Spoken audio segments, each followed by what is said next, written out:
Amy Whitaker. On this month's show, we'll preview upcoming events at Explore Park, including the award-winning Illuminates holiday event. We'll visit with library staff to hear about a prestigious award they just received, and we'll also visit with fire and rescue staff to hear about an important grant they received, as well as some heart safety tips. So stay tuned for Renault County Today. The Regional Center for Animal Care and Protection's Food Pantry program is an ongoing effort to help keep pets in their homes and out of the shelter. You can help by donating the following items: canned cat and dog food, dry cat and dog food, cat litter and toys to the RCACP Food Pantry. To participate in the program, visit rcacp.org or come by 1510 Baldwin Avenue, Northeast Roanoke to get more information. Your donation can help a dog or cat stay in their home. This fall is going to be fabulous out at Explore Park. You know, we've got a fabulous event coming up on the 17th of October called Adventure Saturday, where we will have expanded activities in the park. We are supporting the Go Outside Foundation. We are going to begin with our Treetop Quest, of course, at 10, because that's continuing through the middle of November. Then starting at noon, we will have a very special scavenger hunt with wonderful prizes at the end.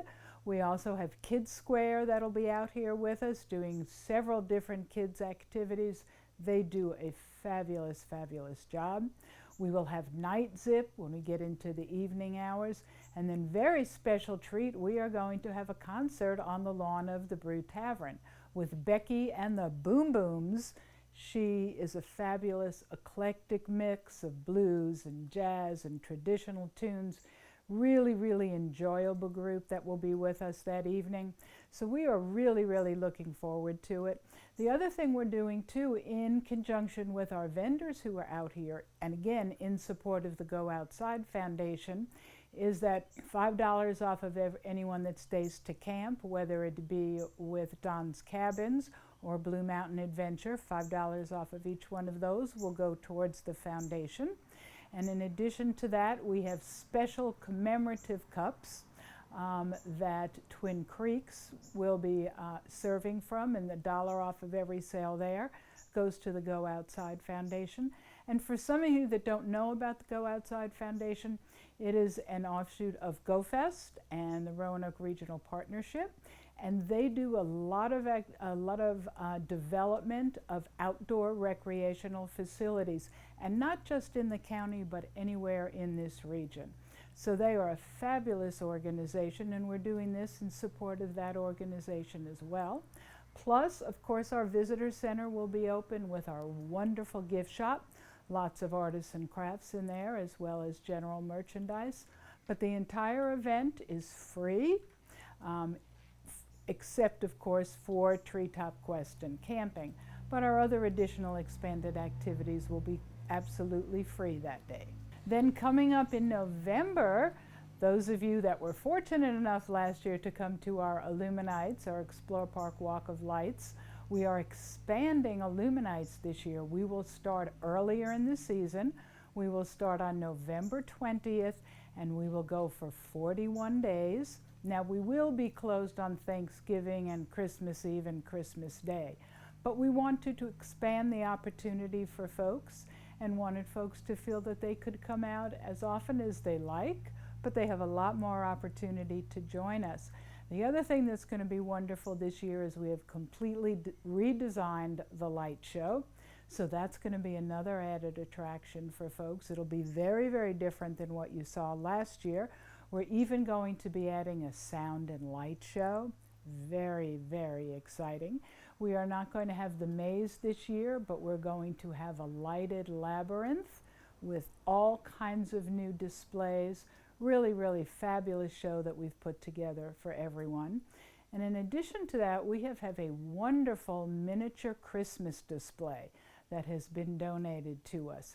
It's just thousands of little tiny moving parts, and I'm sure a lot of you have seen miniature Christmas displays. We will have that as well right behind me in the Arthur Taubman Center. So, of course, marshmallow roasting will be abundant, lots of Christmas cheer, and we will invite folks to come out starting on November 20th During the week, we'll run 5 to 9, and then peak season, which will be weekends, as well as starting on December 18th, we will go until 10 o'clock in the evening. So everyone really needs to come out and enjoy everything we have to offer. If anyone needs additional information about any of the events or activities going on at Explore Park, please feel free to go to our website, explorepark.org, or else, of course, feel free to call our front desk at our main office on Kessler Mill Road at 387-6078 extension 0.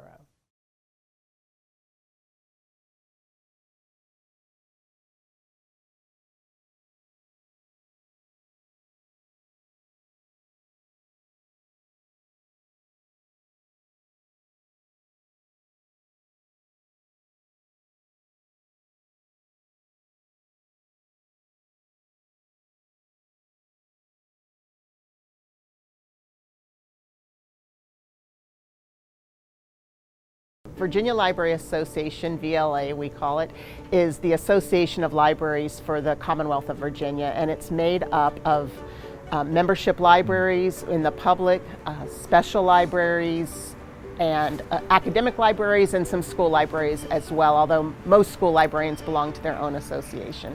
Well, it's really exciting to be recognized for all the innovative work we're doing here in Roanoke County at the Roanoke County Public Library.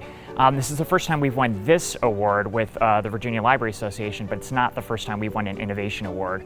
Last year we were recognized by Urban Libraries Council, which is a very prestigious group of libraries that across North America for our work with AI and economic development. So it's so exciting to be recognized also across the Commonwealth for the innovative work we're doing with high tech here in Roanoke County.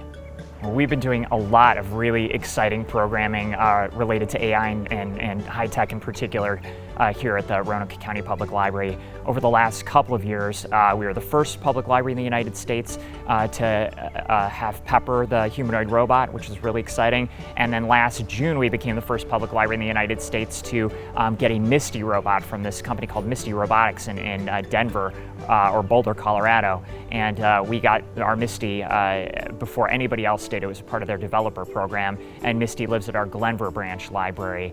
In addition to that, we've formed a partnership with Girls Who Code. We have numerous community tech partnerships. We were one of the first waves of libraries to have coding with these really cool little microboards called BBC Microbit.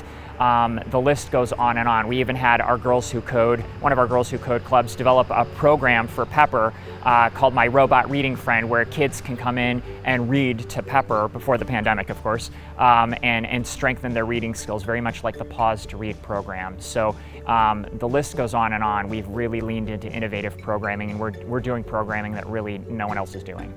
That is a really special tagline to us because for me it's all about, and for staff, it's all about equity and access. We want to have all of this high tech available to the public, no matter what your station in life, where you are economically. The public library is about access for everyone, and by bringing in technologies like Pepper and Misty, we're giving people a chance to get up close and personal with expensive technology that you might not otherwise get to see. We're helping to build the job skills of tomorrow, and we're really starting discussions in the community about this technology. What are the cool things about the technology? What are things we need to watch out for in the future? And who knows, the people that are coming to our programming, they could be the roboticists of tomorrow locally, or helping inform policy. So we want to encourage wonder, and we're leaning into that here at the library through all of our tech programming.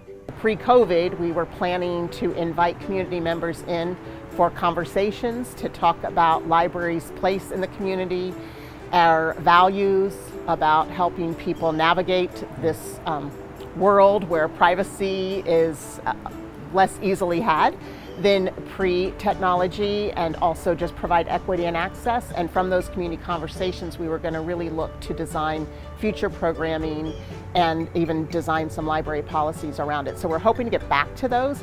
If I were to look at a world where we're trying to really help people become good digital citizens as well as good citizens, the problems really are that Silicon Valley has so much power, and they're motivated obviously by moving technology forward, which is all a good thing and benefits us in many, many ways.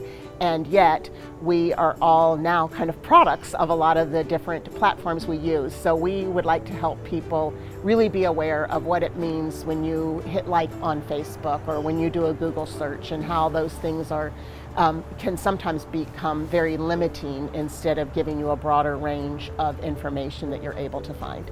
And another exciting thing that's happened with the library this year is I had no idea this was happening, but the staff named me or nominated me for Library Journal's, one of Library Journal's movers and shakers for 2020 for my work with robotics and AI, and I was given that award, and I just was so honored and humbled. So very excited to be able to bring recognition to the Roanoke County Public Library and the region.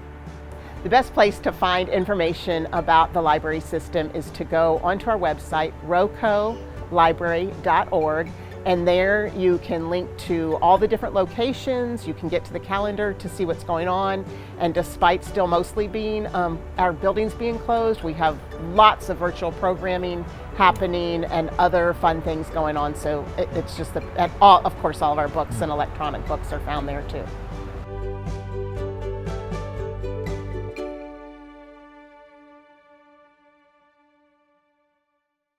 Hi, I'm Amy Whitaker, host of Roanoke County Today. I'd like to invite you to join us each month in 2020 for our show.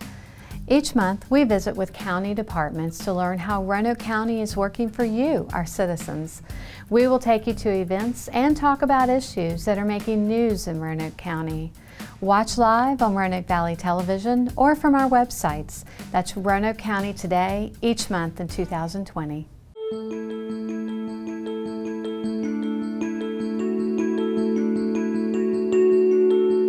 Hello, my name is Brian Klingenpeel, and I'm the Community Outreach Coordinator for Roanoke County Fire and Rescue. Today, I'm here at our Cave Spring Fire Station, station number 3, and I've got a special guest with me today who has a good news story as well as a message for all of us. This is Frank Thompson. Frank walked into this station on June the 4th to seek treatment for chest pains.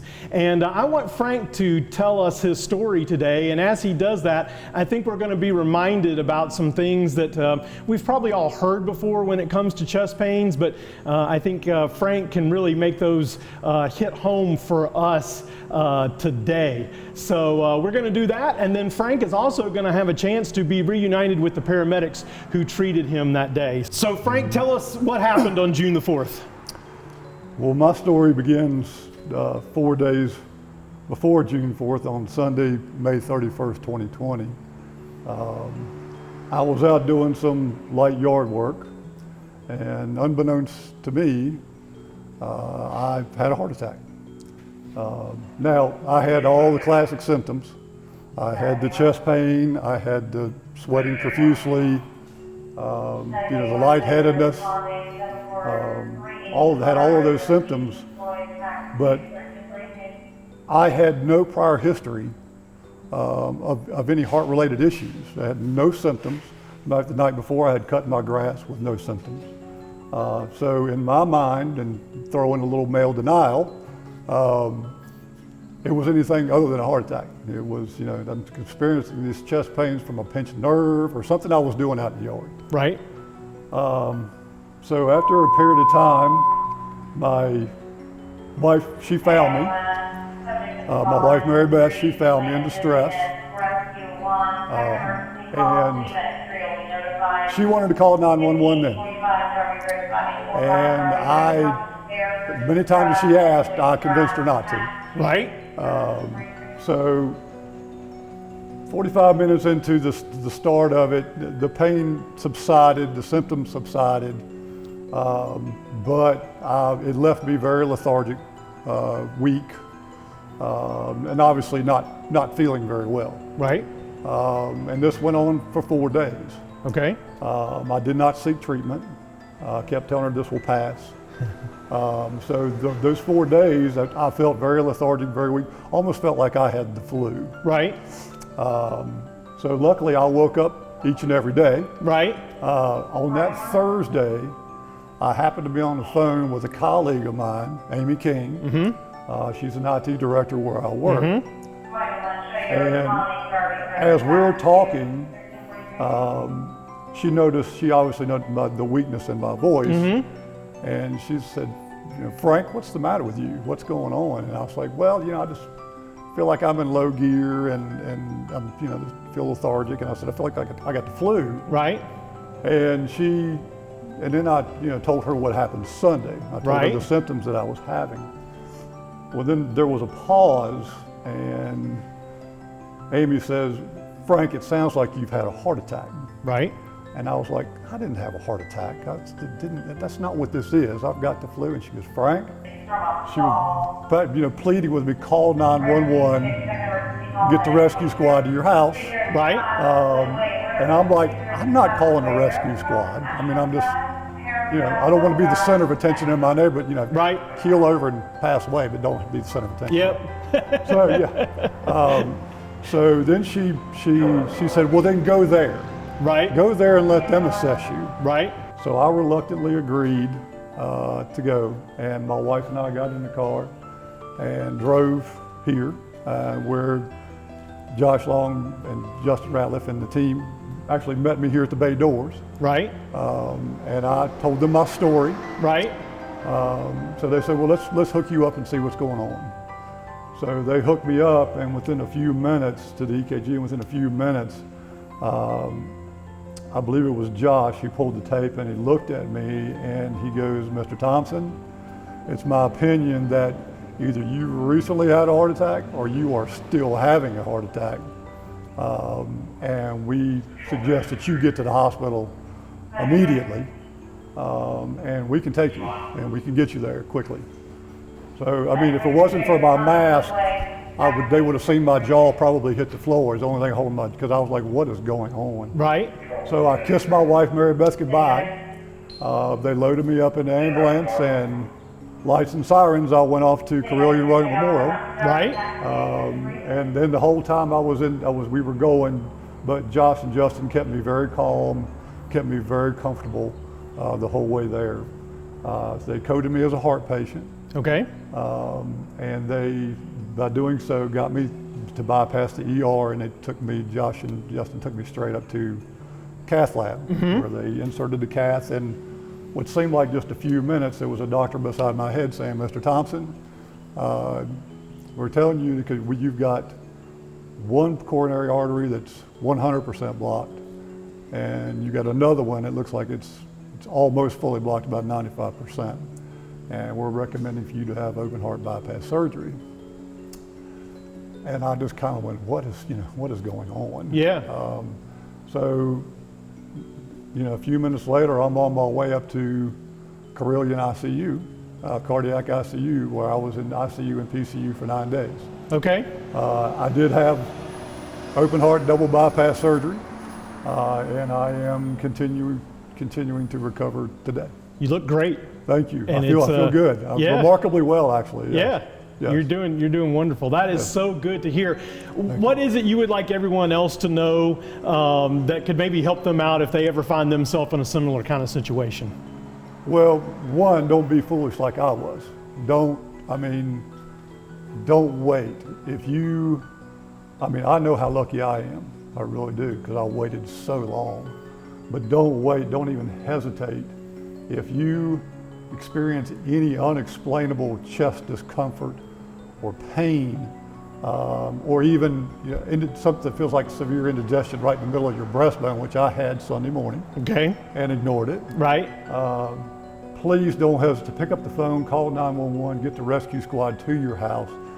These guys know what they're doing, and it's best to get them there. It may not be anything, and that's great. They'll tell you so, but if it is something, they can provide you the life-saving treatment that you need and get you to where you need to be to save your life. Right, absolutely. But don't be foolish like I was. I'm your poster child for what not to do when you're having a heart attack. Yes, but you're also a poster child for things worked out well. And call 911. If not for yourself, do it for the ones that you love or the ones that love you, because if you don't, it just may cost you everything. Yep. And we oftentimes tell people, I mean, that's what we're here for. So, I mean, don't be afraid to call us and to make that call. Yes, absolutely not. Absolutely not. Yep. Frank, would you like to reunite with the paramedics who treated you that day? Absolutely. So we have here today Justin Ratcliffe and Josh Long, and I'm sure you might have some things you would like to say to them today. I do. You know, it's not every day you get to, you know, thank the folks that contributed to your second chance in life, and I can't thank you both enough for giving me that chance. Just the one thing I want you all to take away is don't ever think that what you do is not important and doesn't make a difference, because I'm living proof that it does. So on behalf of my family, I thank you both very much. Thank you. Glad to see you doing better. Thank you. Thank you. Josh, do you have anything you'd like to add about just what some of our viewers maybe need to keep in mind when it comes to chest pains and how important that is, and maybe any tips that we could give them?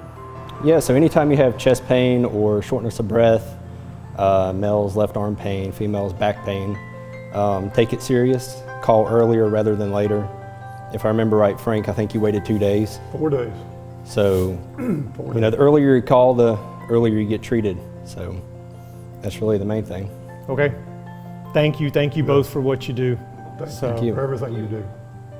If you'd like more information on any of these tips that we've given you today, you can call me directly at 777-8718, or you can find us on the web at roanokecountyva.gov/fire rescue.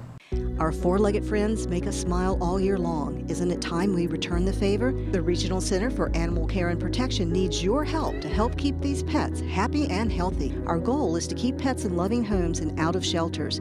You can make this happen by donating to the RCACP Food Pantry any time of the year. The following donations are needed: canned cat and dog food, dry cat and dog food, cat litter, and toys. Residents who need to pick up food can do so at 1510 Baldwin Avenue Northeast.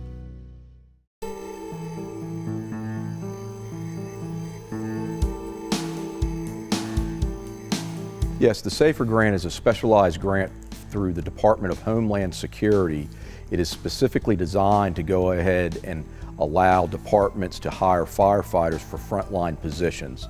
We've received a grant like this in the past, but this time we received it for 15 personnel, which we're very excited about. This grant will go ahead and allow us to hire 15 personnel, firefighters, and those individuals will be assigned to 3 to 4 stations that allow us to keep 24-hour firefighters at the station that are paid county employees that supplement our volunteer workforce. Over the last 25 years, we have continued to have a declining workforce from volunteers, which the Roanoke County was a predominantly volunteer-based system 30-some years ago. Over time, people's lifestyles change and commitment to volunteering has changed also. So we have fewer people in the community that can volunteer, plus the certifications are very laborsome for a lot of our volunteers to obtain and to maintain. On top of all of that, COVID has really put a challenge because people are less likely to want to be out in the community, especially volunteering in the fire rescue. So we're not seeing the new volunteers coming in because the potential is for them to be exposed on a higher level or a higher risk factor than an average citizen, because our people in fire rescue are dealing with patients that have COVID. So by allowing us to hire 15 new employees, that will help us supplement our current staffing throughout Roanoke County, and I think it will do a very good job in bringing those personnel when someone needs 911 to them much faster. The previous grant was awarded in 2016, and that grant allowed us to hire 11 firefighters. That allowed us to bring our staffing up to minimum staffing. Prior to that, we were taking units out of service. The ladder truck that I'm standing behind, that crew would have been out of service in 2016 because we did not have enough personnel to actually staff the fire apparatus, especially when people called in sick or if we had some type of specialized training going on. That grant subsides in November of this year. So getting this new grant to go ahead and hire 15 new positions is wonderful. The 11 positions that were hired from the 2016 grant, the Roanoke County Board of Supervisors adopted those positions into our normal workforce. So this is sort of a win-win situation for us. The grant helps us get over the hump for a number of years so we can go ahead and have that federal staffing funding to staff those positions, and it gives it time for Roanoke County to go ahead and develop a budget to go ahead and carry those individuals into the future. Actually, we're in a hiring process right now. Our goal for the new recruits will be this January. We do a regional recruit school with the City of Roanoke, the City of Salem, Botetourt County Fire EMS, and then Roanoke County. We do that over in the Salem area of Roanoke County, Kessler Mill Road, and we usually start that in January, and when we finish it, it should probably be the new people will be out in the field sometime in late April, early May after they go through all their training. Well, for Roanoke County, you need to be 21 years of age, you need to have a clean driving record, you need to be in good physical shape. You can go on to the Roanoke County's website, fire rescue website, underneath the Roanoke County website, and you can go ahead and find out specific information on what you need to do to become a career, which we mean paid staff, a member of our department. We also offer volunteer opportunities at a number of our stations, which is sometimes a very good stepping stone for people to figure out if fire rescue is a career for them. They become a volunteer and they realize they really enjoy it, they really love it, and then they want to become a career person, and that gives them somewhat of a knowledge and gives them a lot of experience. You know, the best way for them to find out is our Facebook page. We do have a static web page. That information doesn't change that much, but we have an outstanding outreach program. We have one person that coordinates that, our community outreach coordinator. He posts and updates our Facebook page daily, if not 3-4 times. And there's a lot of information on that Facebook page that talks about our department, but also what's going on in Roanoke County. If we're out on any type of fires, any type of rescues, along with a tremendous amount of safety knowledge. So I'd strongly encourage anyone to check into our Facebook page and it's Roanoke County Fire Rescue, and get some great information.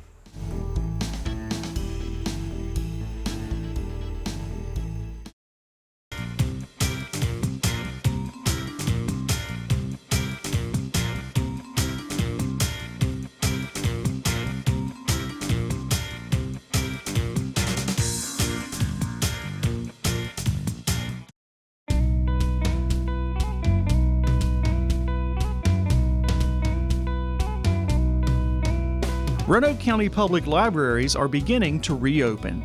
The South County Library reopened at the end of September, and the Hollins Library, located on Peters Creek Road in Roanoke, will reopen starting on Monday, October 19th. Similar to South County, Hollins will be open by reservation for county residents Monday through Saturday from 10 a.m. to 5 p.m., with visitors not to exceed 25% normal occupancy. Patrons may make reservations for 1-hour time slots starting October 14th via the library's website or by calling the branch. Upon arrival, patrons will receive information about the new protocols.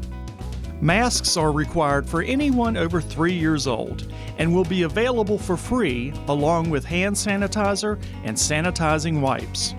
While in the library, patrons may browse the collection, use computer stations, and seek staff help via a barrier or a 6-feet distance to abide by social distancing guidelines. Containers will be placed around the library for all items that have been handled. Meeting rooms and other enclosed spaces will remain closed. On-site programming will be limited to outdoors with social distancing requirements. For a list of upcoming events, please visit the library's website. All virtual programming and curbside pickup and drop-off of materials will continue. For other areas of the county, there are plans to reopen Glenvar and Vinton branches later this fall, and Mount Pleasant and Bent Mountain branches continue to provide curbside services. Follow us on Facebook, Instagram, and Twitter at Roanoke County Public Libraries, and subscribe to our YouTube channel by searching for the library.